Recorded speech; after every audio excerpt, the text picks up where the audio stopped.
Good evening, members of Spiritual Encrypted Encounters here on Facebook. On Facebook, those who follow me on YouTube, and those who follow my TikTok under Abe Cias. How's everybody doing this evening? I hope everybody's doing great.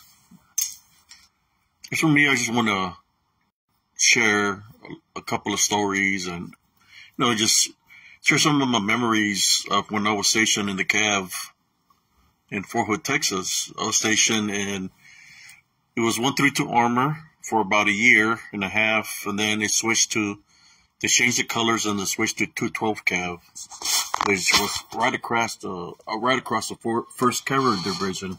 As y'all know, the job that we do as tankers and infantry, we're the first ones to go. So I spent 8 years in the Cav, 1st Cavalry Division, which we're the first ones to go. Just like when I was in Germany with 135 Armor, we were the first ones to go.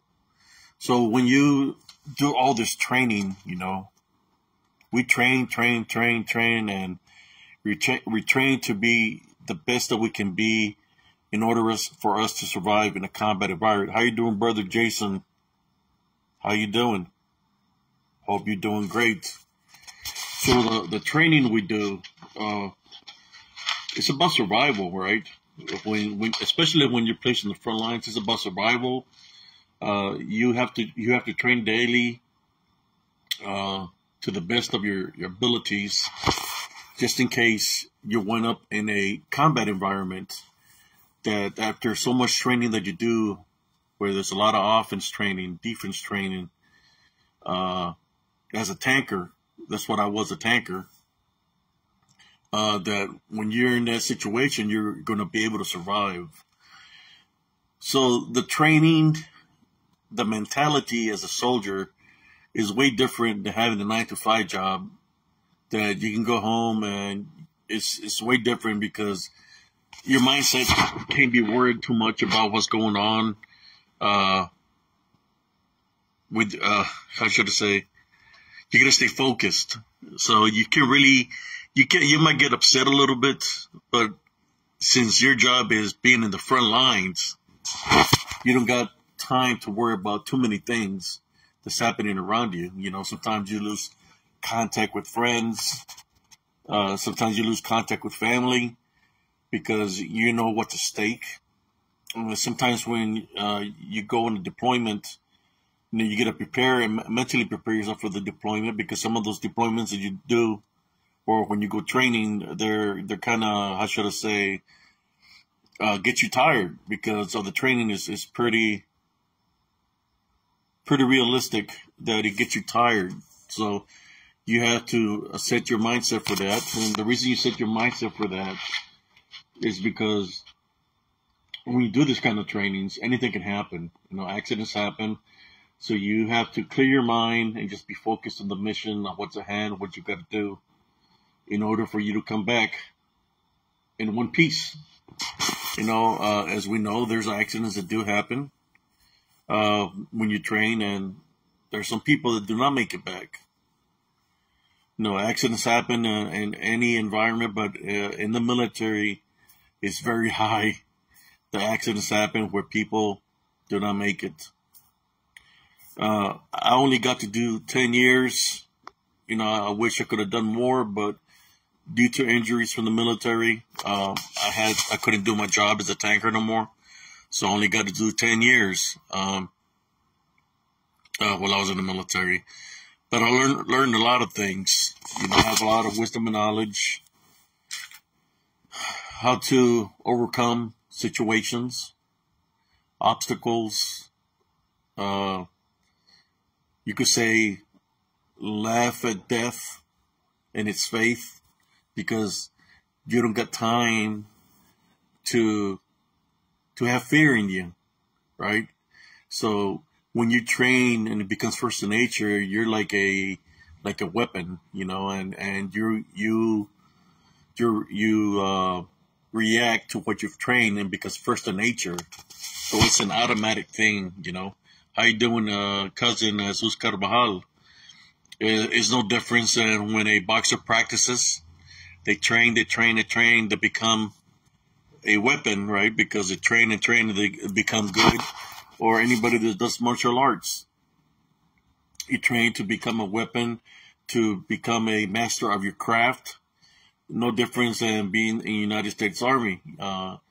You train to become a master of your craft. You train different scenarios, different situations. Chemical attacks, artillery attacks, nuclear attacks, on the offense, on the defense. And I mean there was times where when I was in the Cav, I think the hardest training we would do when I first got in the Cav was when I trained in Fort Ord, California. That was pretty intense. I mean, you had a week to sign out your equipment. They give you tools and they assign you a tank. But then it's two weeks of pure training. And the 2 weeks of training, you're playing offensive because they already have the enemy that plays off for out there, that's stationed in Fort Ord, California. So we have to face them, but that enemy, they get to go home, every night. They don't, or however they're not out there like we are, but they can rotate. So we're out there and we have to train. We got to do missions and all kinds of stuff. And we're being evaluated, by evaluators of how we do, what we're doing, what we might be doing wrong. They put the criticism and they rate us platoon wise, right? So that's pretty hectic because, you got somebody watching over you, rating you of how you do, in which sometimes accident can happen, when you're out there during the training, but the training there in California is pretty hectic compared to, that's just for training, compared to when you go get deployed. And now that's way different. When you're out there in a real combat environment, it's like, the gloves are off. There's no more playing soldier, how, many people think a soldier is supposed to be. When you're out there in a real combat environment, it's way different. I only went one time when I was stationed in the Cav to go to guard the border.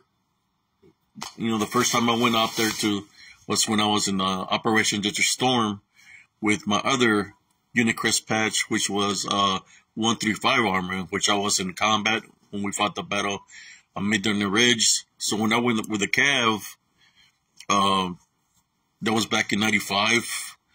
I got cross attached with the infantry, and we were the protectors of the infantry unit, our tanks. So we were guarding the border up there for about, I think, 4 to 5 months, the Iraqi border. You're right there and anything can happen, because you don't know, anything can happen in which the enemy decides to cross over. Well, then you have to fight. Just like when I was in Germany, there were certain areas that we had to guard just in case there was a war or something. So we had to train that way also over there, because when I was stationed in Germany, it was the same way, but it was different, but in the Cav, it was a lot of training, man, that it's kind of like you have to be a different way, like when I was in the military, I did not have a family, I was married, but it wasn't supposed to be married. It's a long story, but I got divorced, out of that marriage, because it wasn't even supposed to be a marriage. You could say it was a shotgun wedding. But besides that, the reason I didn't like being in relationships or having a girlfriend when I was in the Army, I wanted to be 100% a soldier, which means that I was dedicated to my job to the 100% fullest, and I would train hard, and I stayed focused on the mission, even though there was no mission sometimes there was no mission, I would think that way because at any given time you can be called. We had times that there was amber alerts and mustard alert where they call you to go load up all your gear, you ship on the tanks, take the tanks to the railhead like you're going to deploy. So they have things like that, in the Cav. But there was a lot of training, a lot of training in the Cav that I did for about 8 years. While I was in the Cav, it was train, in which that's one of the reasons I kind of like stay up late. Because most of the jobs that I had when I was in the Army was night mission. I was like night jobs, like whether it was CQs, staff duty, going to the range and being in charge of the range. Most of the jobs that I did in the military were night jobs, nighttime jobs, plus the training, so it's like I was used to being awake at night. I think there was a time when I was in 132 armor where I went off the tanks and I spent time with the TOC, the S3, which is the Center of Operations. There, my job was night jobs, working for this S3. I was off the tanks doing a completely different job. So I got to experience that, which is the Center of Operations, is which you're the one that plans out what the companies are going to do. You know where they're at on the map, and it's being controlled by the colonel, by the majors, and the people that are in charge, sergeant majors, and higher, right? So I got to work with them to see how the inside works, how things are laid out or planned out. I got to see that. So, I do miss being in the military. It sounds kind of strange, but I think I can relate to many soldiers. There's certain times that you remember, like for example, the smell of ammunition after going to a gunnery, or you're tired but you're hyped up. The adrenaline is high because you're trying to qualify, to the best score that you can. So you're trying to give it 100%. The smell of ammo, the smell of the sable and heat rounds when they go off and they leave their casing behind. The smell of that. It's things that you remember when you're in the field. Of course, one of the things is sometimes you're dirty because you're training. I mean, you can clean up in the mornings, wash up and stuff, but sometimes when you're training so hard, you're just tired, Thank you, Brother Jason, for tuning in and watching. But I want to talk to you about some of the things that I witnessed when I was there in the Cav, besides what I'm talking about right now. There were strange things that would happen there on Fort Hood when I trained in the ranges in Fort Hood that was unexplainable. I was always seeing this things out there, like walking on twos. At first I thought, well, maybe it's a deer, or maybe it's some other kind of animal that's out here. But there was strange events that would happen there, and I would hear other people talk about the same things that they would see. It's the same things that I was seeing, but I would just keep it to myself and try to stay focused on the mission. But definitely when we were training, we have our night vision on, because the tanks have nuclear thermal capabilities. The night vision, we have night vision capabilities, which we can see what's out there. I know when we'll be at the ranges, I would always notice this when we'd be training, like if somebody's going out there, the tank to the left or to the right, they're going down range, I'm looking from and I'm next to go downrange. I'm looking at my sights to see how they're doing, and sometimes I will see something out there in the ranges moving around, like walking on twos. But the weird thing about the things that were out there, they were walking in twos, they had no, how should I say, no heat signature. So I was like, what is it that's moving that has no heat signature, but it looks like a shadow, that has no heat signature? And I would change out the different pixelation filters that the tank has to be able to see what's out there, but still no heat signature. Compare when I would go out there and I would use my laser and laser maybe on a rat or a possible raccoon that's out in the field. Just I could see the heat signature on the animals that were out there, were rabbits, a coyote, because there's coyotes out there. You could see the heat signature, but this thing that we see walking on twos all the time in the ranges, it looked like it was sometimes a person, but pretty big, a big person, or sometimes it would look kind of like a wolfish-like, walking on twos downrange, but we can never capture a heat signature on it. And not just for me, but for many other soldiers that will go downrange. It's one thing. It's about safety. So when we see things out downrange that were walking on twos, we had to call range control to let them know what we're witnessing. So they will send, they'll call a ceasefire. We have to put up our green flag, make sure our weapons are cleared.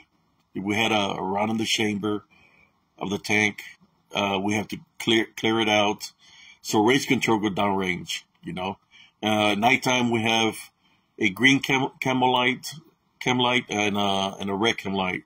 So the red chem light stands for fire. So we have to take the red chem light off and place the green camo light on, so they can know that we're green to green, that we're clear. Then the range control goes downrange and investigates where we seen the thing that was moving downrange. They go down there, they investigate, and most of the times when they go investigate, they don't find nothing out there. They didn't find nothing tampering with equipment. Most of the targets that pop up down there, they have a generator that operates the targets, whether it's a stationary target or they got a target that operates through generators that's a mover, or pop-up troop targets, that get operated through generators. So as I see that nothing was there in the area, what the range control does, they come back and they tell us to lock and load again and to change our from green to green to Recon 1, and we go back and start, firing again, whatever we were doing. But I would witness that a lot downrange. When I used to be a driver, I would witness it. And when I was a gunner, I would witness it. When I did a little bit of TC, to be a TC, a little bit of that. I witnessed it when I was in working for the S3. I would witness strange activity like that. I mean, in the S3, which was a TOC, would be stationed up on mountain ranges, and that's where I witnessed a lot of what people call a Bigfoot activity, where they was throwing the rocks and stuff like that. I was getting rocks thrown at me when I was changing the mold gas of the generator that was operating the TOC. Just many memories, that I can remember of when I was in the Cav, whether it be, I hear where people disappeared out there during land nav course, which is possible. When they're doing the land nav course, if they go, they lose, how should I say, if they're not reading the map right, the coordinates right, they could get lost. At one time, the land nav wasn't done through any kind of equipment. It was done all through maps. So people can easily get lost, especially if they're doing ground navigation and they're walking on feet. There's been numerous times here on Fort Hood where soldiers have gone missing, and they find them like 5 days later.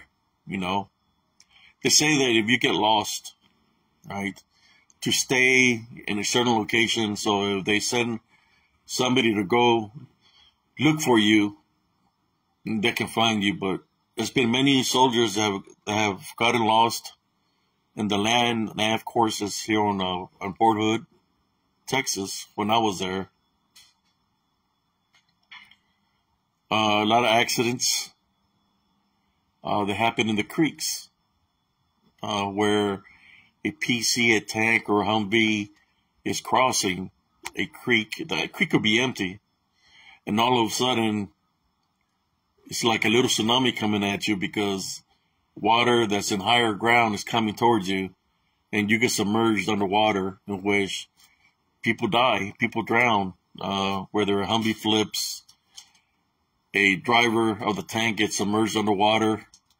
The rest of the crew might be able to hold on, but the water fills up the tank and the driver of the tank drowns. A lot of accidents like that the military doesn't talk about, that happen on Fort Hood.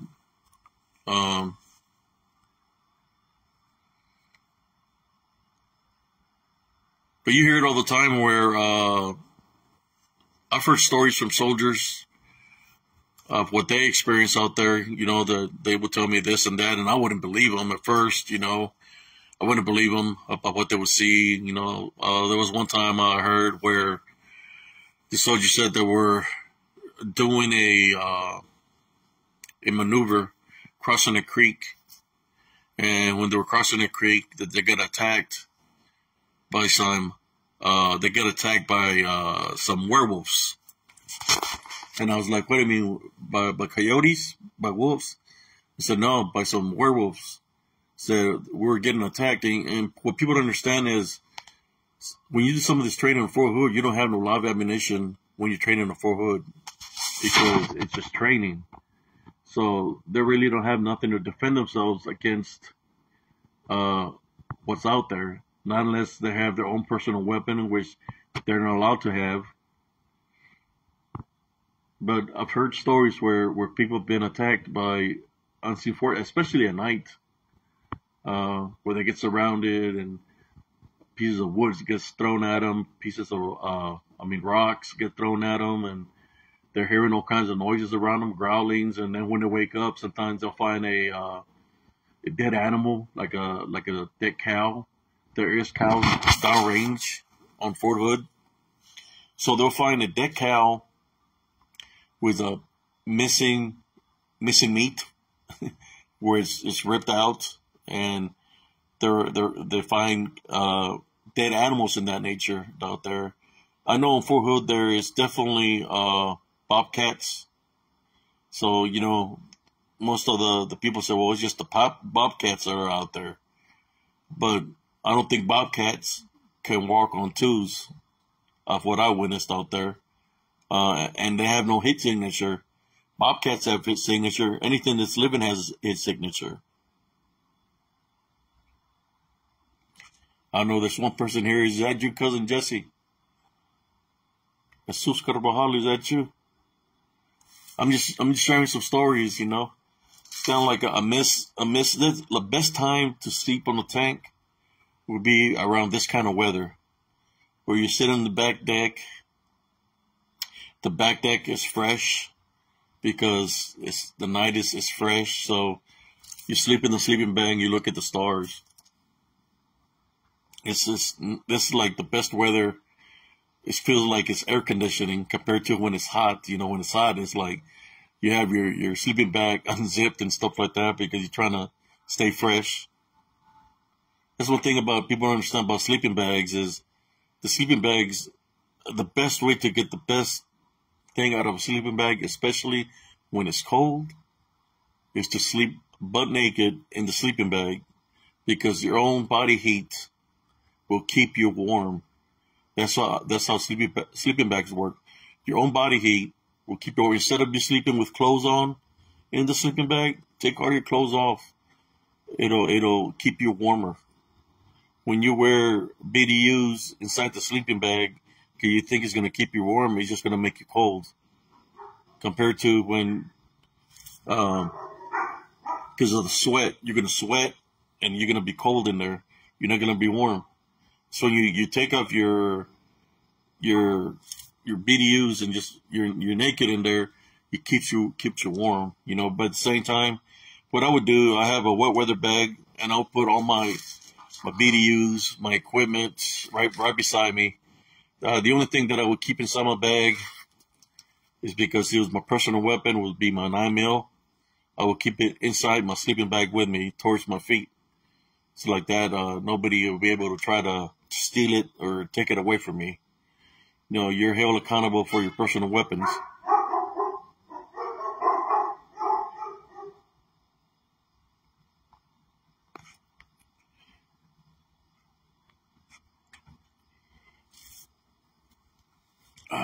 Yeah, I'm trying to get back on track, trying to do things, but, like today, I left 2 groups where they were reporting some of my old pictures, or they wasn't even placing my pictures in the groups. They were just reporting it to try to get me in trouble with Facebook, so I left 2 groups today, and I'm thinking I'm going to continue to leave some other groups. If they're doing the same thing, I don't need to be affiliated with those groups.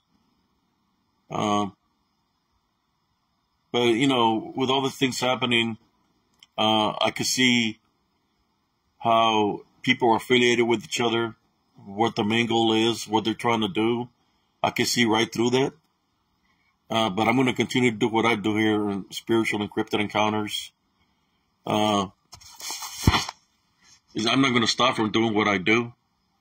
I was gonna try to go do an investigation, but I'm gonna wait for a different time when it's right, when I feel I'm spiritual ready to go do this. That's when I'm gonna do it. Yes, cousin. There's a bunch of haters here in the cryptic community. I've been targeted for a very long time here in the spiritual community. I'll say in the cryptic community, also in the paranormal. In the paranormal community. Well, when I go into the paranormal community, share some of my videos, I run into the people that don't believe in Jesus Christ, which is warlocks, or they're affiliated in cults, so they come up against me. And in the cryptic community, it's no difference. There are some people, they're in the cryptic community, but they're affiliated with the cults, and they know the works that I do and what I represent, so they're gonna target me and come up against me in a negative way. But what they don't understand is that I'm a highly trained individual. Cousin, what we used to do when we were part of the DLF, before I even joined the military. That continued while I was in the military. I would train in the military. I trained for my senses to be 100% a king, in which when I went up in a situation, it would just be a matter of seconds when the situation would be solved. Within 2 to 3 seconds, it was done, a done deal. So, I'm still the same way. I still train daily. I know I'm older, but my mindset is like it's on. My mindset is always on, so that's why I train the way I train. But of course, yeah, there's a lot of affiliations. I don't know if people think I'm dumb or something, but I see right through them. I see through the BS, through the BS. I know why a lot of people do the drama stuff here in the cryptic community. A lot of people do it for ratings. A lot of people need the drama in order for them to survive. And those people that said that they're enemies. They're enemies one day. They're friends. This happens to all of us. But there's some that are affiliated deep, right? They're affiliated deep because they don't want nobody to overshadow them, or should I say, to take away from what they're trying to accomplish. And I believe everybody can do whatever they want to do, and there's room for everybody, what they're trying to accomplish. But they see me as a spiritual threat. And, they should see me, it's not that I'm a spiritual threat, it's just I'm bringing in the truth and the light to all the BS, and that's why they see me as a spiritual threat.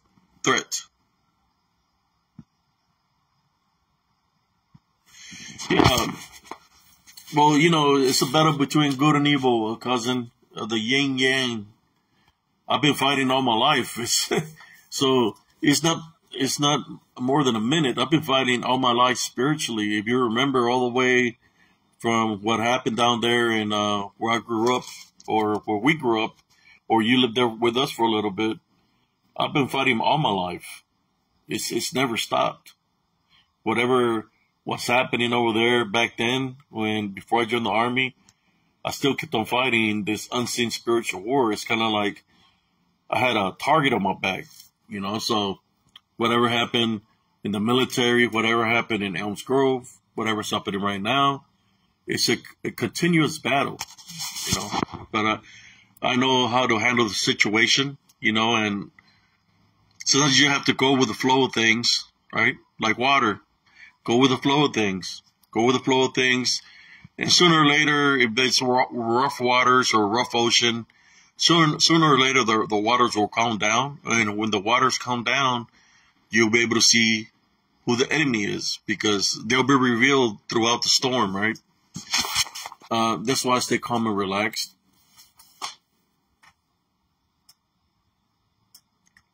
Oh, yeah. Yeah, that was the fighting part, physical fighting part, that's too easy. It's too easy for me. It still is. If I set my mind to it, if the enemy is approaching me and they said they're going to do this and that, I set mind to it, it's a done deal, just take care of business. As fast as I can, the fastest, efficient way possible, But you know what that's about, cousin? How we handle that situation. But yeah, everybody's surfacing up on the woodworks, It's like my name got dragged into all this stuff, but I'm seeing the reality of things, and the reality of things is there's a lot of people infiltrating, pretending to be your friends and stuff like that, in which they're not. There's people that were part with the guy to put up to come up against me. They pretend they were not affiliated with him, but they were, but it is what it is, That's the way life is, Sometimes you have people that are your true friends, and sometimes you have people that are just infiltrate and pretend to be your friend. But that's what I see. I'm trying to get 1,000 subscribers on YouTube. Once I meet the 1,000 subscribers on YouTube, I'll be able to do lives there on YouTube. That's my goal. And I believe that's what all those individuals that are coming up against me are trying to prevent me to have.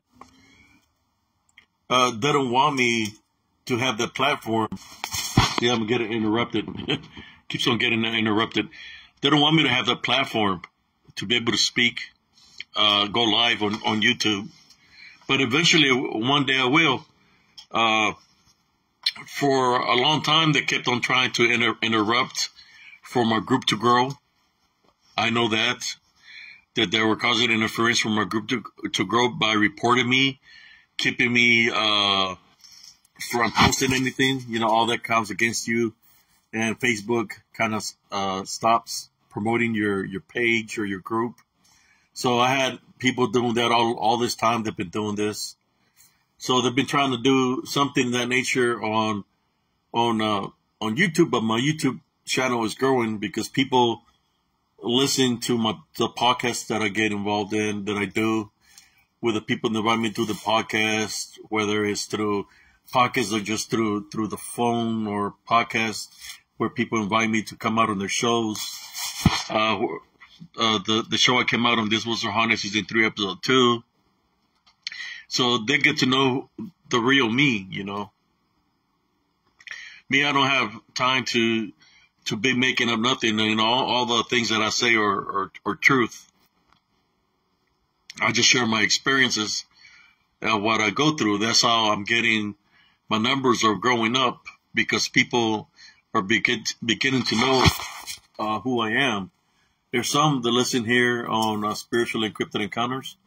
When I wear my caps, because that's what I was. I mean, I did 9 years in the Cav, 8-9 years in the Cav. You know, that's why I wear this hat. You know, because I was in the Cav. I have my paperwork that I was in the Cav. My DD-214 states that. When I wear my 135 armor hat, it's because I was in 135 armor. My DD, I'm not a person trying to steal nobody's valor. No stolen valor. I'm the real deal. Ooh, somebody's trying to interrupt in my connection, cousin. It keeps on getting interrupted. They don't want the truth to be told. Just like I'm speaking about the things right now, the government. You know, if somebody's interfering right now, I would say it would be the government. They don't want any soldier to say what they've seen or what they've been through, because they want everything to be stayed secretive. Well, I'm not part of the military no more, but I'm a veteran, right? And I'm not afraid to speak of what I've witnessed and what I've seen in the military. I know that I get money from the government since I'm a disabled vet, but they ain't going to stop me from sharing the stories or talking about my experiences, which are true stories and true experiences. And I think that's the thing that the listeners, when they listen to a story or what you share, they know you're speaking truth from the heart, you know. But once I get the bigger, if God wants me to be up there, I will get those 1,000 subscribers, and I have a bigger platform to be able to speak. So there's a lot of people that are already scared right now, that are targeting me because they want to stop Spiritual Encrypted Encounters run by a veteran, Brother H.C.S. So they're backpedaling. They're trying to plot this and this and that. But Sergeant C sees right through everything, through all the BS. That's not going to stop me from continuing to do the works on Spiritual Encrypted Encounters on Facebook. It's not going to stop me from doing my works on Spiritual Encrypted Encounters on YouTube, or my works on TikTok. I'm going to continue to do those works.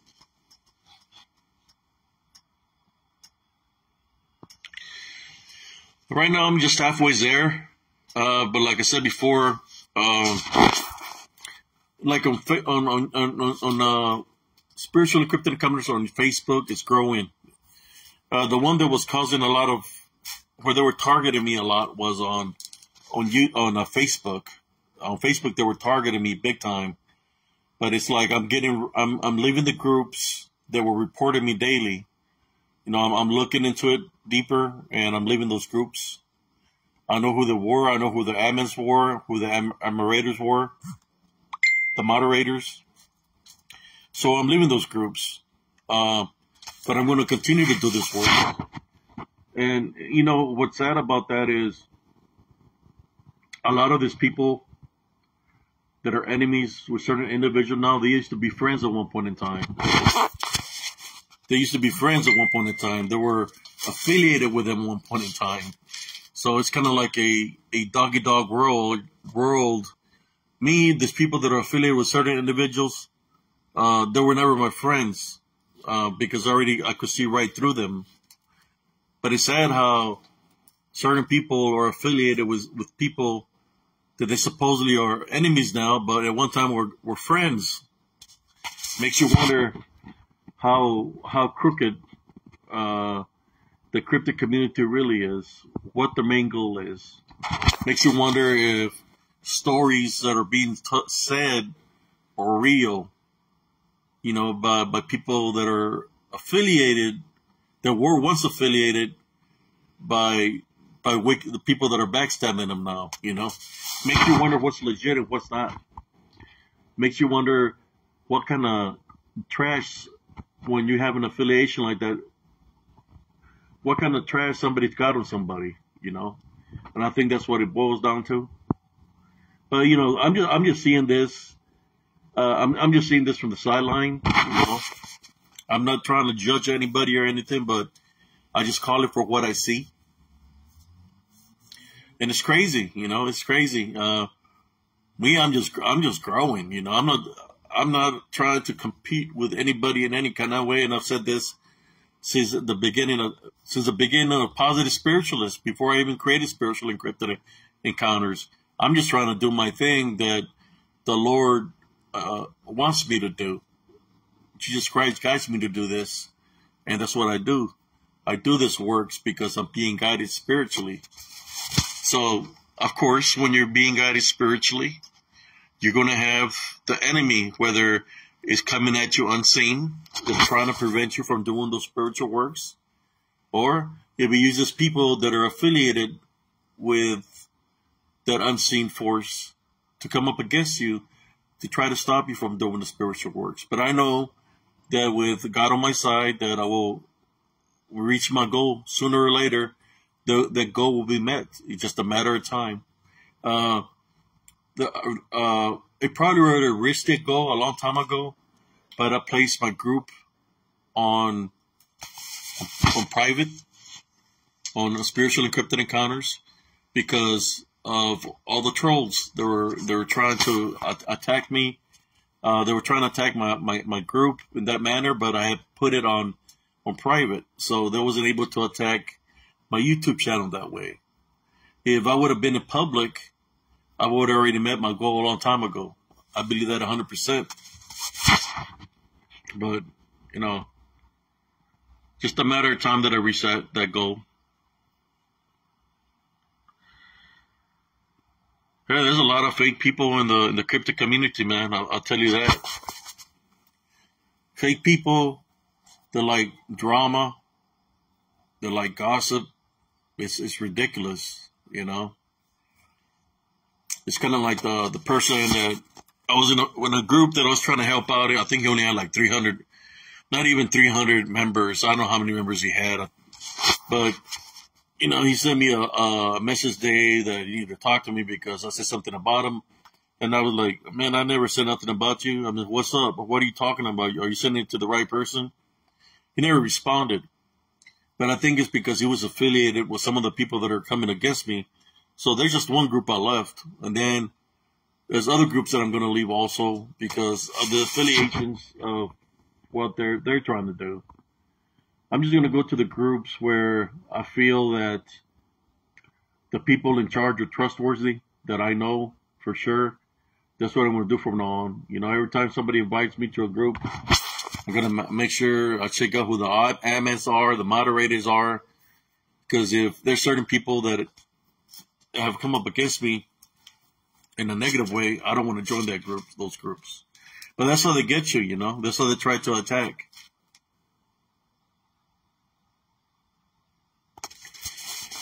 Yeah, I know, cousin.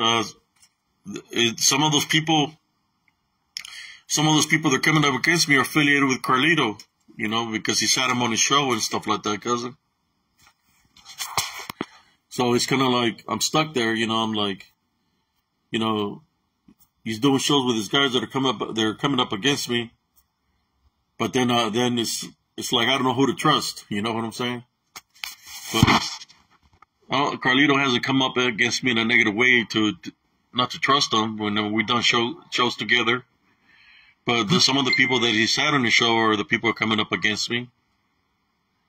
So that's where it stands right now. But it's that's how it is. When a podcaster does shows with a lot of people, because that's what they do. So just because he's done a podcast with them doesn't mean that he's like affiliated with them 100%.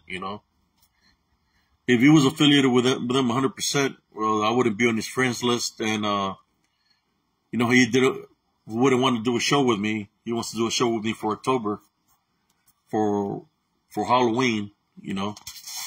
So that's how it is. It's kind of like people want you to choose which sides to go to, and it's like, to me, what I see, I see the bad that's been done to me, so I don't want to be affiliated with the people that are doing bad to me.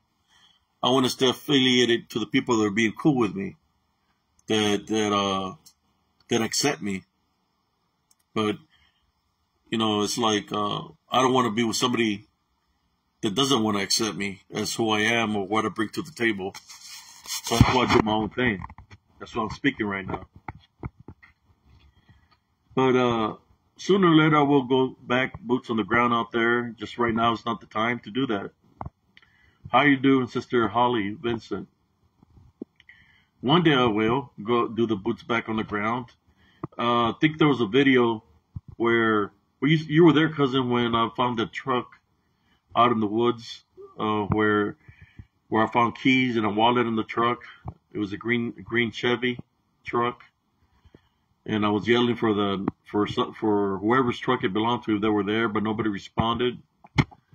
And then I called the cops, and the cops went to go investigate. I gave them the coordinates for where the truck was, and from those coordinates they found a body where a person had been missing for about 2.5 months. And they found the person, and it was because of me locating the truck in the woods that they were found. This is what I'm going to do one day. I'm going to place the picture of this guy where he was missing. Then I'm going to place the video of when I located the truck. And I'm going to place the obituary when they buried him. But I'm the one that found him, through my spiritual gifts. Through following the Heavenly Father. That's how I located this guy. Because the Heavenly Father takes me to places. He'll take me to locations that I'll be able to handle the job, the situation. He's not going to try to set me up for failure. The Heavenly Father, because He knows what I'm capable of spiritually. So He takes me to locations to help people out. Places somebody in front of me that when that happens, that He's letting me know, help this individual out. I already know what to do. I'm doing well, Sister Holly Vincent. So, I've done the, people want to call boots on the ground. Well, I was real boots on the ground. I was in the military. That's where the term comes from. Boots on the ground comes from the military. The boots on the ground also have a dog tag on the left boot in the laces that has your name, your social security number. Some people would tattoo a dog tag on their body just in case something happened to them. Their body will be properly identified. This is what real boots on the ground are. Besides all these people trying to set their boots on the ground because they'll go walk in a wooded area. The real boots on the ground term comes from the military. That's where it comes from. It's for the people. When they go boots on the ground, they could be in a foreign country. The land, what goes on the ground when you come out of an airplane, it's your boots. The boots will hit the ground first. No matter what area or what battle you go to, it's your boots that's right there in action. So that's where they get the term boots on the ground. Anybody else trying to use that term for anything else, they're lying to themselves. No matter how much they try to use that, they are not the real boots on the ground. The real boots on the ground is the soldiers of the United States Army that go fight for this country, wherever they get sent to. Those are the real people that are boots on the ground. The real boots on the ground. Not all this fraudulent people that say they're boots on the ground just because they go to the woods. I go to the woods to investigate. It's more of a, how should I say, when you go investigate, you go to the areas where I follow my senses. That's why I always cache. There's a difference from when somebody goes and investigates. You know, they can take all kinds of equipment. They ain't going to cache nothing because they're using equipment, and the equipment is misleading them. I get results all the time when I go investigate because I use my spiritual senses. And my spiritual senses let me know where these unseen forces that are around me are. And sometimes they identify themselves to me by themselves, in which that's why I catch a lot of activity, day or night. But yes, I was just making this quick video right now. You know, I'm just doing this quick video to whoever's reviewing that one day I will go back out there and investigate. I want to go deeper. I want to go further than what I normally go when I go there, because I believe there might be a den out there, but maybe the den might have a pack of wild dogs or a den of coyotes. So I have to be careful, you know, when I do go out there. Maybe take some weapons with me if I do go further in. But I think I've caught enough evidence to show my proof, my evidence of what's out there, what exists, which is the DDN. Yeah, cousin, that sounds good. We'll go investigate together. But they're out there, you know. And what people don't understand in the cryptic community is, if you have a spiritual opening, that's what they use to attack you. They attack you.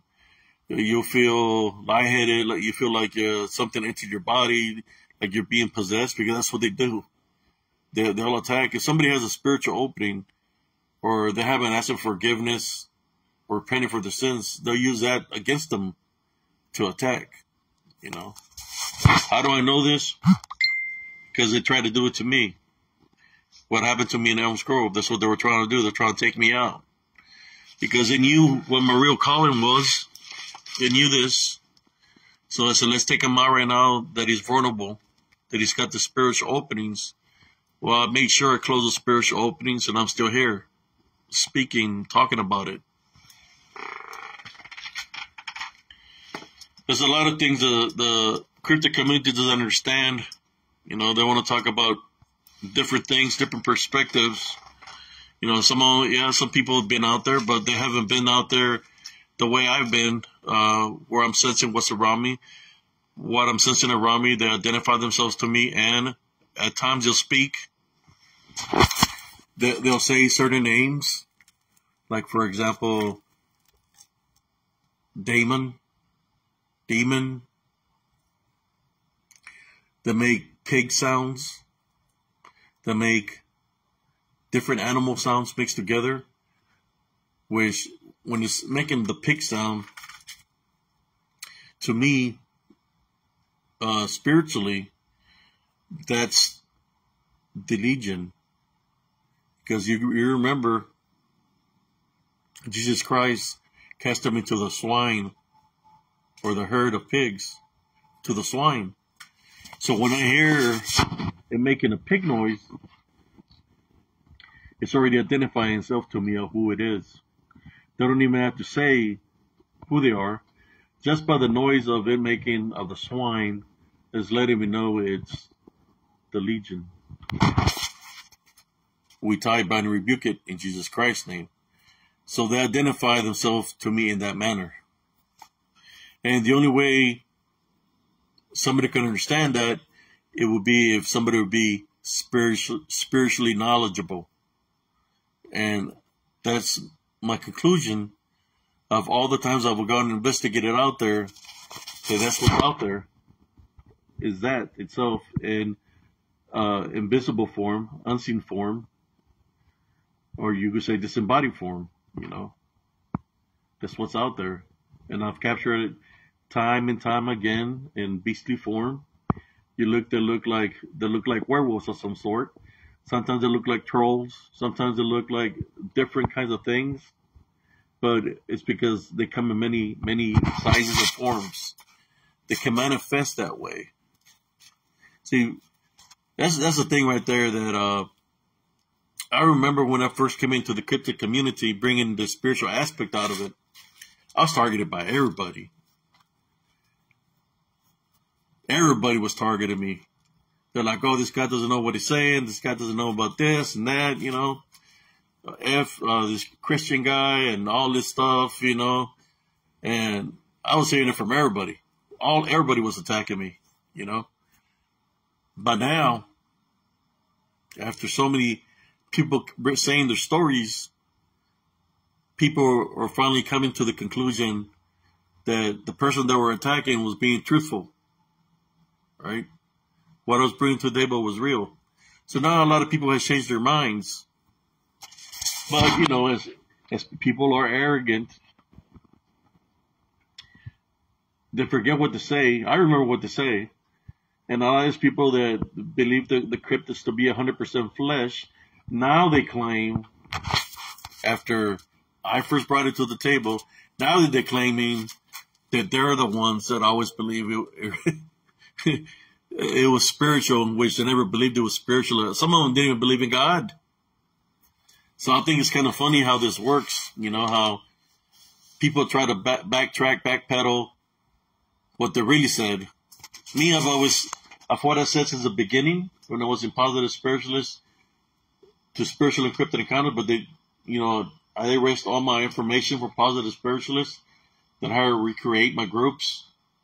I've always said them to be demonic.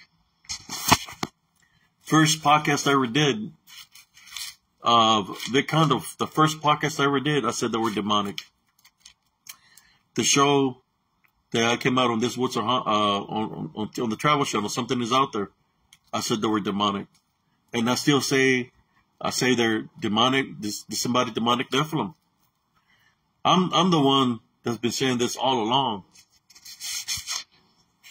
That I started opening people's eyes, people awakening, freeing people. You know, there's people within the cryptic community that the podcasters hadn't believed they were 100% flesh till they heard me and contacted me and let me know what's going on in their house, and I would tell them what to do. When they did what I told them to do, they got rid of the demonic presence that was in their house. And they told me, thank you. Now I know what I did wrong. Now I know that what I did wrong was to believe that it was something real. And I've helped up a lot of people like that. And if people hate me for doing this good works, then they got some serious issues then, right? They got some serious issues for hating me, for helping out people from being demonically attacked. They really got some serious issues. If they're hating me for bringing in Jesus Christ into the picture to help my brothers and sisters that were being bonded or overwhelmed by these unseen forces, they really got some serious issues. And if it's the case, then they might be bonded themselves, you know. But I'm going to continue to do this works. And I don't want to stay here too long. I think I've been on for an hour. But thank you, cousin Jesus Carvajal. You remember what happened to the truck, cousin? You remember what he should run it down the road, right? Well, I've been fighting spiritually for a long time, even before you came in the picture. I've been fighting spiritually since I was a kid. I've always fought spiritually. That's something that y'all didn't know about me. I've been fighting spiritually. Those that were above me that want to keep all this a secret, I've been fighting spiritually. I've been knowing what to do spiritually for a very long time. It's just when you're under somebody's roof, you know, you're only limited to do so much, right? Because they're in charge. But I've been fighting all my life spiritually. It's nothing new to me. So when I hear that people have 26 years experience or 30 years experience, I'm 54 years old, and I've been fighting all my life since I was a kid. Since I was a kid, I remember things when I was only a couple of months old. So I've been fighting all my life. You know, I'm going to be 54, fixing to turn 55, I think next. I can't even remember my age right now, man. But I'm up there. I've been fighting all my life.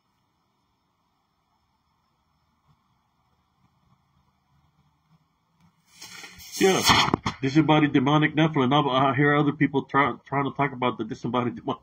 I'm the one that brought the terms, the real truth about it, you know, because there are demonic. They're demonic because the Watchers were affiliated with Lucifer. Watchers slept with women, and the DDN were born. Disembodied should I say the Nephilim.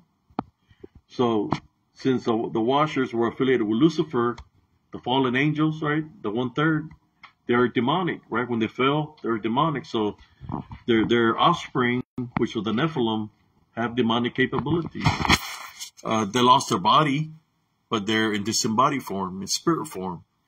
But there are the disembodied demonic Nephilim because they have demonic capabilities. No difference than I would say they're more dangerous than a skinwalker. Because a skinwalker or a shapeshifter, they were taught that by the disembodied demonic Nephilim or demons. They were taught the traits of necromancy and witchcraft, right? Just like witches and warlocks, they were taught to them that, but they have no power over people that believe in Jesus Christ. That they place Jesus Christ first. To fear that. They don't want people to understand that. That's why I'm bringing understanding why I created this. And I named it the way I did. Because I want to bring understanding to people within the cryptic community to understand that Jesus Christ and themselves, if they believe in Jesus Christ, that they have more power over anything that is fallen from the heavens. I'm talking about Satan, the demons, the legion, the demonic Nephilim, the ones that worship them, witches, warlocks, voodoo priests, whatever, that they're really nobodies. If we are the somebodies, the ones that place Jesus Christ first, and through Him, you know, we can make it into the kingdom of heaven because that's a birthright. I want people to understand that, not to live in fear. To leave everything up to Jesus Christ because He's our protector and our avenger. He's the one that makes things happen. Yes, I made it that way because they identified themselves to me numerous times through me being out there, and they would say certain names. They would talk different languages, but I figured it out with the word, you know. When a spirit comes up against me or something rubs against me through the spiritual battle, I'm able to how should I say, gather information. So I gathered the information that there are DDN, disembodied demonic Nephilim. And I'm thinking about truly creating another site, dealing with that, cousin. That's going to be my other project that I'm going to be working on. While I'm trying to gain to the 1,000 subscribers, that's a project I'm going to work on. And it's going to be the same name that you just mentioned down there. DDN. And I already know what picture I'm going to put. I already know what picture I'm going to put because I have it. Just stay tuned for that. But anyways, cousin, thank you for tuning in. God bless you, your familia. I'll keep you in prayer, just like I know you keep me in prayer. I would like to pray against First, I want to pray to Jesus Christ to place heavenly crosses upon me, my cousin, anybody viewing this video, amongst all my loved ones, or our loved ones, who place in the heavenly crosses in the doorways and the windows, and we tie, bind, and rebuke any unclean spirits that are around us at this time.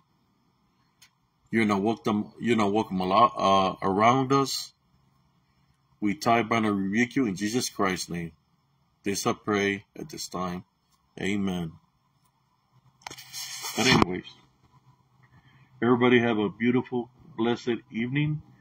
It's like I was trying to talk about the military, but then it's like, that's what happens sometimes. When you're talking about something, it changes, so I go with the flow of the spirit, So my body told me, don't be talking about the military, talk about this. So it went to something completely different. But that's what happens sometimes when you just go with the flow of things and you follow your spirit. Your spirit will guide you of what to say and what to do, but it's because the Heavenly Father wants you to talk about just what I spoke about. Because it was going to mean something to somebody. Whoever views this video, I believe it's going to mean something to them. But anyways, everybody have a beautiful, blessed evening. God bless every single one of you. Peace out.